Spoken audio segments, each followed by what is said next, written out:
জনাব কায়সার হামিদ ভাই অত্যন্ত সজ্জন একজন মানুষ, দলমতের ঊর্ধ্বে তিনি সকলের পরিচিত মানুষ, ভালোবাসার মানুষ।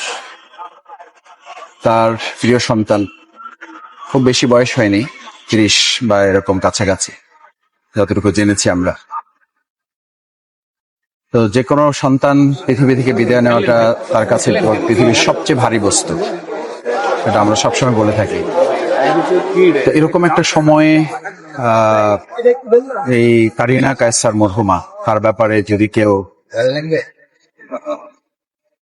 নেতিবাচক কোনো শব্দ ব্যবহার করে থাকে তার মৃত্যু পরবর্তী সময় নিয়ে, যে খুবই দুর্ভাগ্যজনক, খুবই লজ্জার ব্যাপার, এবং এটা ধিক্কার জানাই আমরা। এবং এরা কোনো মানুষের কাতারে পড়ে বলে আমরা মনে করি না।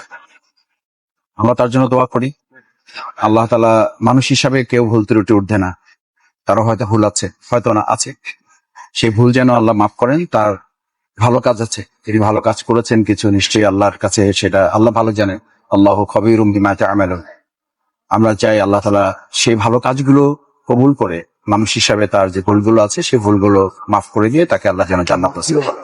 তা এই মৃত্যুর আগেও কি সে কিন্তু সাইবার বুলিং এর শিকার হয়েছিল?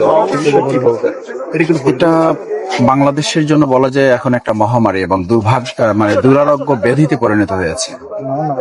সোশ্যাল মিডিয়া মানুষের কল্যাণের জন্য, কিন্তু আমরা লক্ষ্য করি এটা পরস্পরকে আঘাত করা, পরস্পরকে সম্মানহানি করা, পরস্পরকে লাঞ্ছিত করা, অপমানিত করা, এটা একটা ট্রেন্ড এখন চলছে।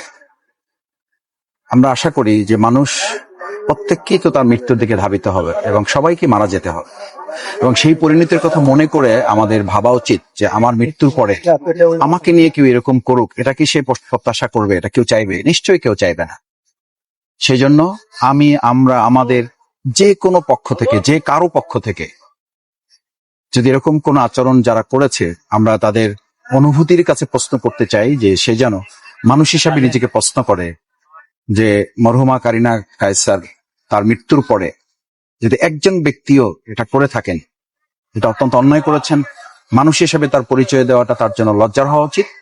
একটা পশু দেখবেন, একটা পশু মারা যাওয়ার পরে আর একটা পশু এসে সহযোগিতা করে, সেখানে একজন মানুষ মৃত্যুর পরে তার যত অন্যায় থাকুক সেটা ভুলে গিয়ে আমাদের, বিশেষ করে জুলাই যোদ্ধা হিসাবে তিনি যে অন্যায়ের বিরুদ্ধে, ফ্যাসিস্টের বিরুদ্ধে এবং একটা জালিমের বিরুদ্ধে অন্যায় করার জন্য রাস্তায় সাধারণ মানুষের পাশে।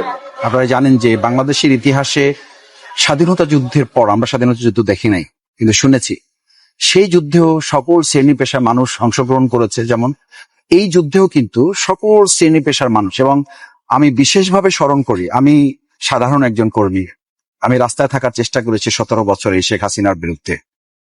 আমার নামে 350 মামলা ছিল, আমি 4.5 বছর জেল খেটেছি, আমি 67 দিন রিমান্ড খেটেছি, আমার এক সন্তানকে শহীদ করা হয়েছে। সেই জায়গা থেকে খুব স্বাভাবিক যে মরহুমা কারিনা কায়সার জুলাই যোদ্ধা হিসেবে তার প্রতি আমাদের মমত্ববোধটা, তার প্রতি আমাদের শ্রদ্ধার জায়গাটা, সম্মানের জায়গাটা, সেখান থেকেই কিন্তু আজকে আমি এলাকায় ছিলাম।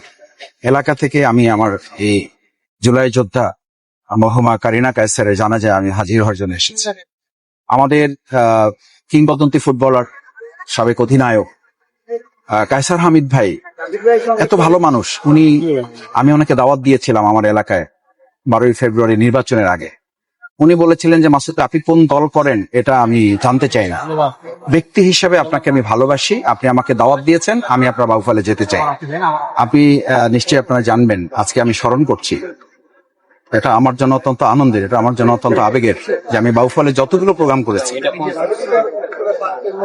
কায়সার হামিদ ভাই শুধু জান নাই, তার সহধর্মিণীকে নিয়েছেন, তার সন্তানকে সাথে করে নিয়েছেন, পুরো পরিবার সহ তিনি আমার সেই বাউফলের খেলার যে আয়োজন হয়েছিল নির্বাচন পূর্বে, সেখানে তিনি গিয়েছিলেন এবং উপচে পড়া মানুষের ভিড় জমেছে।